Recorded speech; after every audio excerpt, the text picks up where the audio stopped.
Fala galera, André Ferreira. Hoje a gente vai começar a brincar com o tema que todo mundo quer, né? Que é criar as nossas primeiras NFTs. E para isso a gente vai vir aqui pro nosso VS Code, tá? Eu vou ficar mais relaxadão aqui que minha cara vai ficar pequenininha ali no canto. Mas primeiro, editor, já tá ligado, né? Solta a vinheta.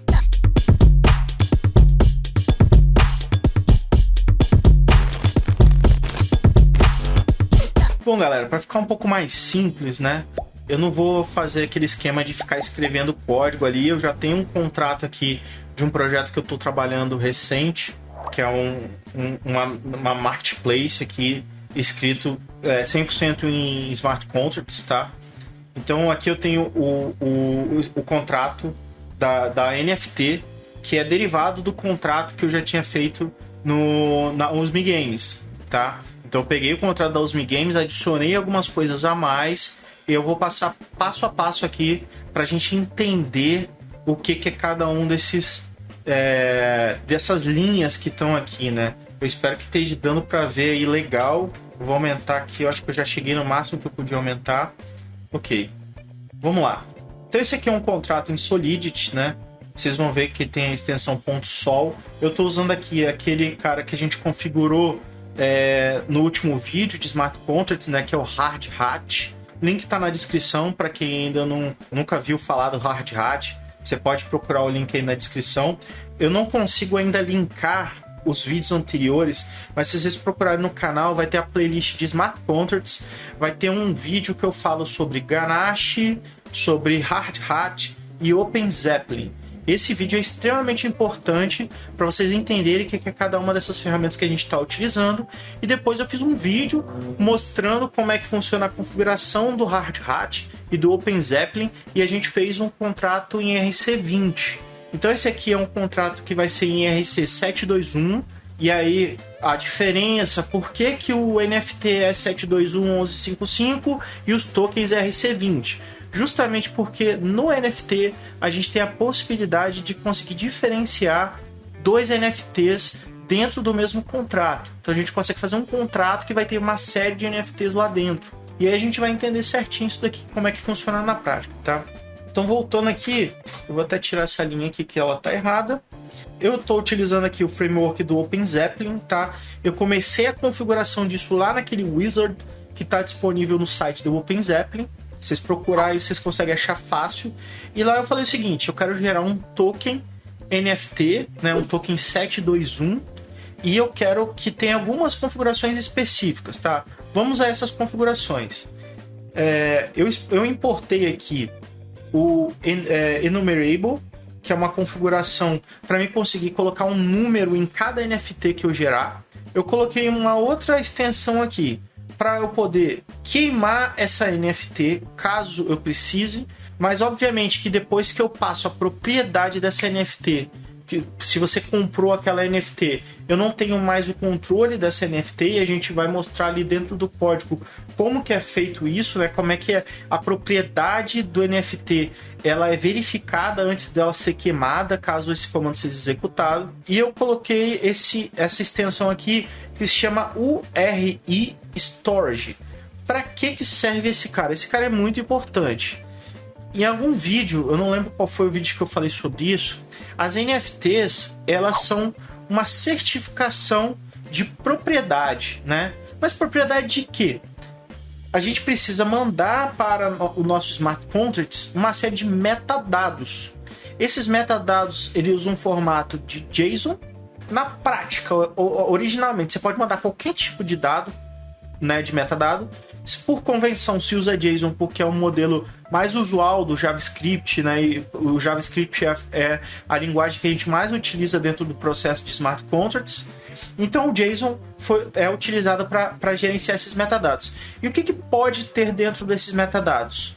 O que você quiser. Você pode falar o nome daquele ativo, você pode botar um link para a imagem daquele ativo, você pode colocar qualquer tipo de informação. Se você estiver fazendo um jogo, você pode colocar a raridade daquele item, você pode colocar dezenas de informações dentro desses metadados, e aí a gente consegue retornar esses dados quando a gente tiver que montar uma página, por exemplo, dentro da Marketplace que vende aquele ativo. Para quem está pensando em fazer uma NFT para colocar no OpenSea, por exemplo, dá uma olhada na documentação de como é que são os metadados das NFTs, porque existe padrões desses metadados. Por exemplo, utilização de IPFS, quais são os tipos de dados que a OpenSea faz uma série de conjuntos visuais ali na hora de apresentar essa NFT, colocar o nome do autor e por aí vai. Então você consegue configurar várias coisas dentro desse metadado.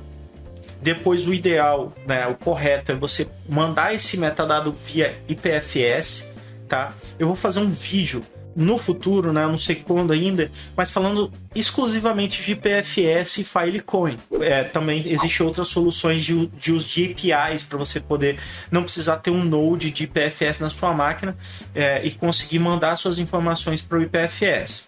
Então, a partir desse URI Storage, a gente consegue mandar um link que contém esses metadados. No caso, usando o IPFS, a gente vai mandar o link do IPFS para ser armazenado ali. Beleza? Então, aqui para baixo são algumas funções de controle de acesso e de counter, né? Para fazer um incremental. Então, vamos continuar aqui. Então, aqui no começo do contrato, eu falo o nome do contrato. Eu falo que ele é padrão ERC721 e ele usa enumerable, usa o URI storage, o burnable e as outras coisas aqui. Continuando aqui, eu faço um counter. Eu inicio um counter dentro do smart contract. Esse counter vai começar no 0. À medida que vai sendo mintadas as unidades de NFT, ela vai sendo incrementada, né?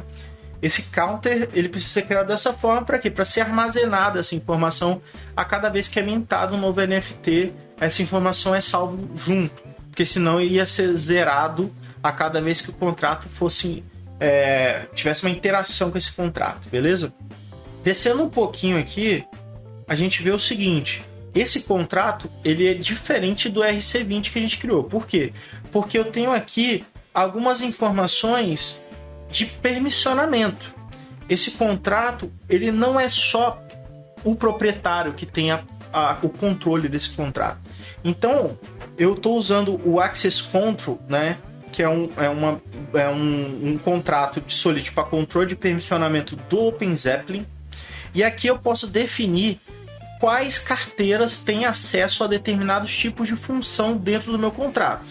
Então aqui eu tenho uma regra, né, de mint e uma regra de pausar as transações dentro desse contrato. Mais abaixo aqui eu tenho um valor inicial. Esse contrato em específico ele tem uma opção de mintagem pública. Isso é, qualquer pessoa ele paga uma taxa e consegue mintar a NFT. Quem usa isso? Esses public mint. Cara, Bored Ape, o Cyberpunks, todos esses caras eles têm uma forma de você poder mintar a NFT você mesmo, né? É diferente de como usualmente o pessoal está fazendo agora, que a empresa que está gerando esse contrato, ela minta previamente e bota à venda. No caso dos NFTs mais antigos, quem mintava era o próprio usuário. Você ia lá, falava, eu quero mintar 10 Bored Ape. Você pagava taxa e vinha os Bored Apes. Randômico para você. Entendeu? Então aqui nesse contrato eu implementei a função de mint público. Então qualquer pessoa vai poder chegar nesse contrato e gerar uma NFT, pagando uma taxa. E aqui eu vou fazer um backup de quem é o dono do contrato, quem é que criou o contrato. Eu estou colocando aqui em um address que é payable. Por que eu preciso desse cara aqui? Porque o dono do contrato que vai receber esse dinheiro do mint público. Quando alguém mintar alguma NFT, esse dinheiro do mint vai para essa carteira que criou originalmente esse contrato de NFT. Beleza. Quando eu venho aqui no constructor do meu contrato, eu estou colocando aqui qual é o nome desse contrato e qual é a sigla, o que não importa para nada no nosso caso, porque no caso de um contrato de RC20 a gente tem essas informações sendo importantes, mas aqui nesse caso é zero importância, a gente precisa colocar alguma coisa, então eu coloquei. E aqui, perceba que eu solicito, né, uma informação na hora de criar esse contrato, que é o seguinte: eu preciso saber quanto que é o mínimo de uma NFT dentro desse contrato. Isso é, o primeiro cara que for mintar essa NFT, quanto que ele precisa pagar para a rede. E aí perceba, esse contrato ele não vai ser utilizado só na rede Ethereum, ele vai ser utilizado na rede Polygon, ele vai ser utilizado na rede BNB. Então eu preciso passar qual é o valor mínimo, porque cada uma dessas redes, o valor é diferente. O que vai variar de uma rede para outra é o custo, né, de transferência. Então assim, se eu colocar aqui que é 0.01 Ethereums na rede do Ethereum, né, na mainnet do Ethereum, vai custar em torno de R$60. E eu preciso ver qual é a referência desse valor dentro das outras redes para ficar mais ou menos equilibrado ali, para a NFT ser mintada pelo mesmo valor independente da rede que você está utilizando. E na prática, quando esse dinheiro voltar para a carteira do criador do contrato, ele vai voltar com a moeda originária da rede. Então, no caso da rede da Binance Smart Chain vai voltar BNB, no caso da Polygon vai voltar Mantic, e no caso da rede mainnet da Ether vai voltar, da Ethereum vai voltar Ether.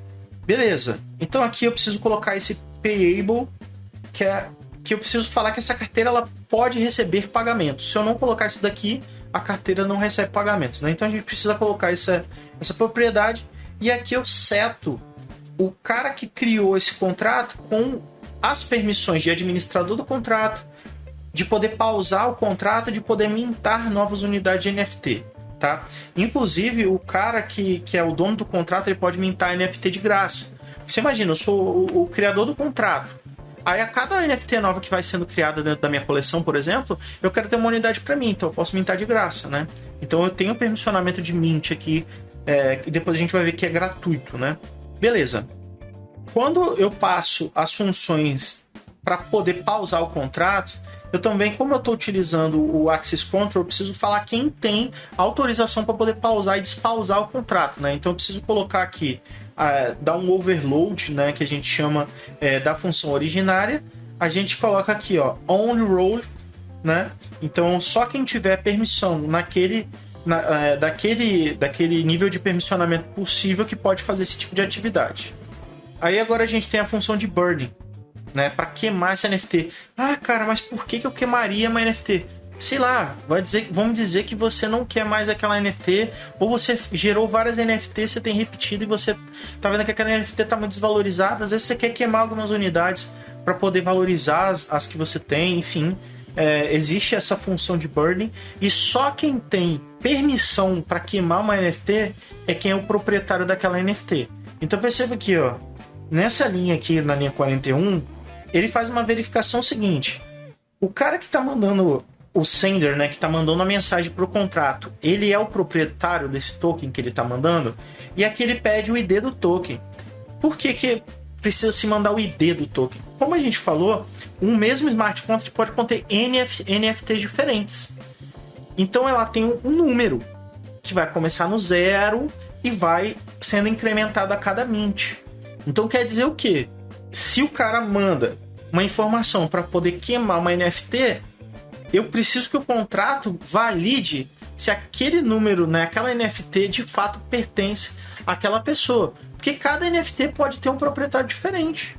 Você pega lá os Bored Apes, cada NFT daquela tem um proprietário diferente. Algumas têm a mesma wallet como proprietária, mas a maioria deles são de pessoas diferentes, né? Então cada NFT tem uma forma de você saber quem é o owner, né, quem é o proprietário dessa NFT via essa função aqui, né? Te dá um require aqui, e eu tô falando que quem tá enviando a mensagem, né, a carteira que tá enviando a mensagem, ela precisa ser owner desse token aqui. E aí a gente chamou essa função, ele faz a verificação. Se passar desse require, ele de fato vai realizar a função que está aqui embaixo, que é queimar. Caso ele não passe por essa validação, o que vai acontecer aqui é que ele vai retornar um erro falando, ó, você não é dono desse token, então você não pode realizar essa queima. Então aqui a gente já matou essa função aqui também. Vamos para baixo aqui. Safe Mint. Essa função aqui, ela vai ser utilizada só para quem tem permissionamento de mint. E caso o contrato não esteja pausado. Então tem esse parâmetro aqui que chama when off paused, que é justamente para verificar se o contrato está pausado. Se o contrato está pausado, não pode ser feito nada aqui dentro do contrato. Não pode transferir, não pode fazer nada, né? Então aqui, esse comando, ele vai me perguntar, tá, beleza, você quer criar um contrato, mas você quer criar um contrato para quem? Você quer que é para você mesmo ou para uma outra pessoa? Então o administrador do contrato, ele pode criar uma NFT para ele ou para uma outra pessoa, né? Perceba uma coisa, o administrador do contrato, ele vai pagar a taxa do mesmo jeito, a taxa de transferência da rede, porque vai criar o ativo, isso é, vai mandar um comando para o contrato para poder criar esse NFT, e esse NFT precisa ser transferido para o proprietário, né? Para o Ethers2 aqui. O criador do contrato, ele só não vai pagar o quê? Ele só não vai pagar a taxa do mint público. Só isso, essa é a diferença. A diferença desse Safe Mint para o público mint é basicamente essa. Existe um custo atrelado ao mint, que ambos vão pagar, e existe um custo caso seja um mint público, que vai para quem? Para o proprietário daquele contrato, tá? No caso desse projeto em específico, vai para o criador da coleção de NFTs que está sendo mintada, mas aí no futuro eu posso mostrar esse projeto, por enquanto eu não posso. Então basicamente aqui, o que ele vai fazer? Ele vai pegar e vai enumerar, vai pegar o nosso contador, vai incrementar, né? Vai botar mais um ali, né? Na verdade é que ele pega o currency, né? Que é o atual, o ID atual, aí ele vai fazer um increment, perceba aqui, né? Ele vai incrementar esse contador e ele fala o seguinte: cria esse NFT para mim. E aqui ele está passando para quem que ele está enviando esse NFT e o ID, né? Esse novo ID que foi criado. Logo depois, eu falo o seguinte para o contrato: agora que você criou esse NFT, atribui essa URL aqui, né? URI, que é um endereço, é um link, né? Desses metadados aqui. Então primeiro eu crio o NFT, depois eu anexo a URL de metadados a ela, e aqui, quando finalizar essa ordem, ele vai emitir um evento. Então eu mandei o comando para a blockchain, essa blockchain processou essa informação, depois que ela executou toda a transação, ela me devolve um evento falando o seguinte, ó, criei a NFT, e essa NFT que eu criei, o ID dela é esse aqui. E aí ele me devolve o ID desse NFT. Maravilha. Esse aqui é a função que é executada para quem tem permissão para poder fazer um Safe Mint. Para quem não tem permissão, que é um cara público, pode ser qualquer wallet chegar lá e se tiver uma interface, ou até mesmo quem manja mais, consegue fazer esse contrato, essa comunicação direta. E aí você perceba que é diferente, né? Aqui eu tenho esse only roll, aqui eu tenho um payable, e aqui no Public Mint eu já não tenho mais a opção de para quem que eu quero mandar, porque o Mint vai ser gerado para a carteira que está pagando. E aí eu só mando aqui o metadados dessa NFT. Aqui ele vai fazer uma require para saber se o cara que está pedindo a solicitação de Mint, ele mandou, né, na assinatura do contrato os valores necessários para poder fazer esse Mint. Então na hora de você mandar a informação lá, que você vai assinar a transação, você precisa também mandar um valor, dependendo da moeda da rede, né? Então se for rede Ethereum vai mandar em Ether, se for Polygon vai mandar em Mantic, e se for BNB, Binance Smart Chain, vai mandar em BNB. E aí para mim saber se o cara mandou esse valor, eu preciso pegar esse msg.value e eu tenho aquele valor inicial de Public Mint, que no caso aqui está pré-configurado como 0.1, mas eu preciso passar essa informação de acordo com a rede, né? Então cada rede vai ter um mint necessário, um valor mínimo de mint, que aí no caso aqui é $60, 60 reais, tá? E aí se o cara que assinou essa transação, ele pagou a taxa de Public Mint, o que eu vou fazer? Eu vou começar a criar minha NFT, né? Eu vou criar minha NFT aqui, né? Exatamente como eu fiz aqui, ó. Beleza? E vou mandar para a carteira sender, que é quem está enviando a ordem de contrato. E você fala assim, André, beleza, mas o cara pagou a taxa. Para onde que foi esse dinheiro, esses Ethers, ou enfim? esses Ethers, esses Mantics, esses BNBs e tal, eles ficam no contrato. Então, assim, todo smart contracts, quando você gera smart contracts, seja um token RC20, seja um 721, não importa, ele tem um address, ele tem uma carteira interna dele, que inclusive é o que a gente usa para poder fazer a comunicação com esse contrato. Então, quando alguém faz uma transferência de saldo para o contrato é o dono daquele saldo. Fica lá o saldo, né? Então, quando eu faço um smart contract que ele recebe valores, eu preciso ter uma função para sacar esses valores. Por quê? Porque senão esses valores vão ficar lá dentro do contrato e você nunca vai receber esse dinheiro. Tá? Isso é um básico um erro básico de smart contracts, principalmente de marketplace. A galera esquece desse detalhe. Então o saldo ele tá lá dentro do smart contract. Eu preciso fazer com que esse saldo ele vá para uma carteira, para minha carteira, por exemplo, se eu sou o dono do contrato, precisa que ele vá para minha carteira. E aí como é que eu faço isso? Adicionando uma função de withdraw. Acho que é assim que se fala, tá, galera? Meu inglês ainda não é 100% perfeito.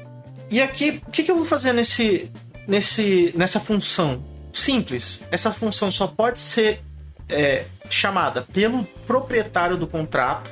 Então aqui eu tenho esse owner, que é somente o proprietário do contrato que pode chamar essa função. E aí eu vou ver quanto de saldo que existe hoje na carteira do contrato. E eu vou fazer uma transferência desse saldo da carteira para a carteira do proprietário do contrato, que pode ser eu ou qualquer outra pessoa. Então essa linha aqui ela vai pegar todo o saldo que tem no contrato e vai mandar para a carteira do proprietário. Isso aqui eu não vou comentar não, que isso aqui é uma regrinha que o próprio OpenZeppelin zera, tá? Isso aqui é um override, tá? Da parte do set token, também que eu não vou comentar. E aqui tem uma outra override. Ponto. Aqui no finalzinho fica esse event, né? Eu preciso declarar como é que é o output do evento. Então, quando é mintado uma NFT nova, perceba que aqui eu emito o evento, né? E aí eu preciso falar, tá, beleza, mas como é que é esse evento? Que tipo de informação que tem nesse evento? Aqui embaixo eu poderia colocar isso lá em cima, em qualquer lugar. Você fala, ó, o evento de mint NFT, ele tem que retornar um int 256 aqui, que é o ID do token. Você pode ter vários eventos dentro do smart contract, você pode ter N configurações de retorno. Esse evento, ele serve para comunicar para a API que está solicitando para ele o que aconteceu dentro do contrato, né? Quando ele finalizou, se é que ele finalizou, ele pode ter dado um erro e tal. Então esse evento ele é chamado toda vez que o mint do NFT acontece. Beleza, tem um contrato aqui, já estou entendendo tudo de Solidity e tal.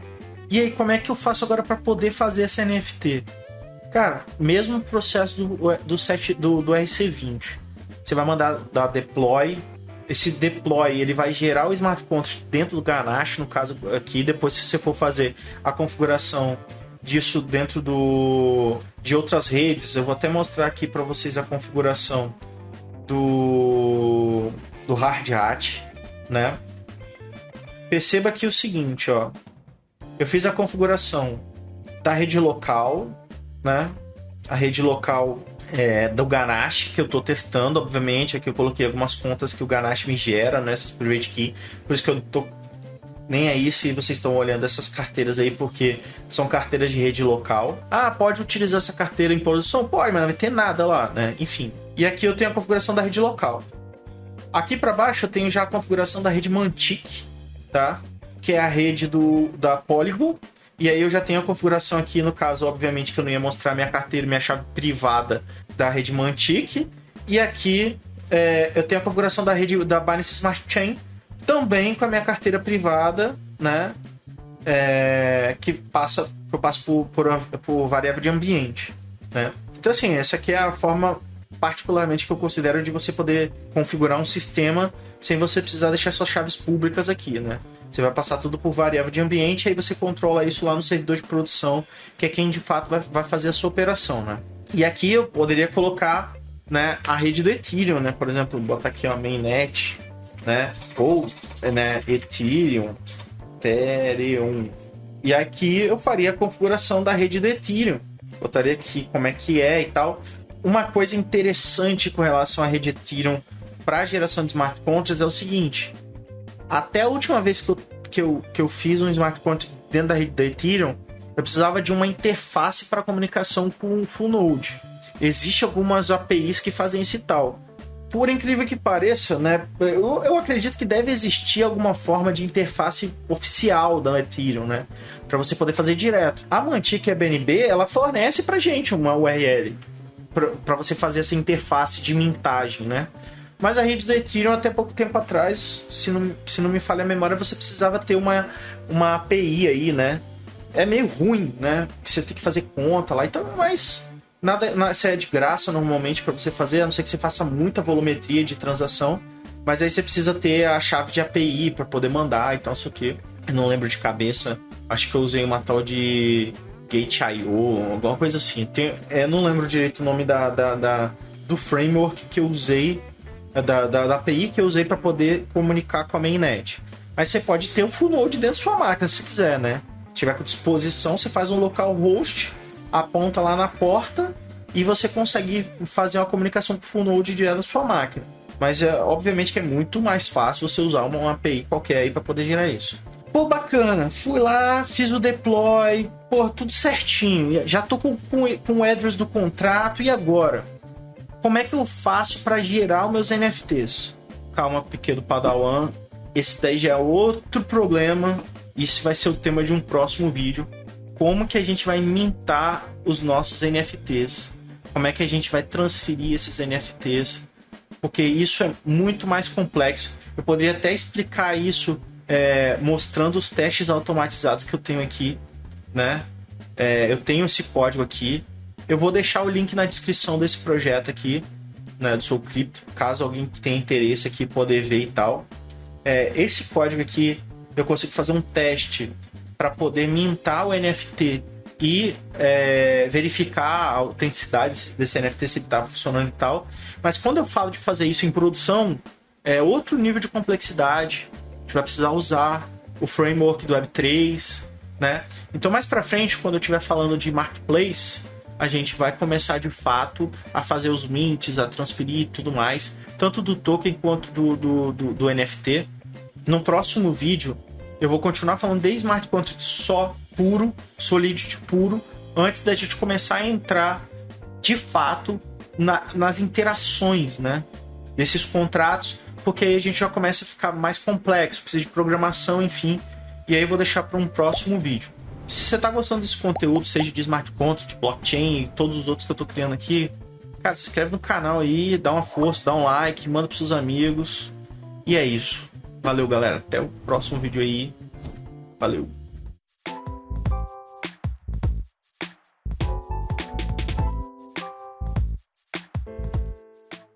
Antes de terminar o vídeo... Ô, Douglas, agora não é só você que tem voz do gatinho. Eu também tenho. Até mais, galera. Fui.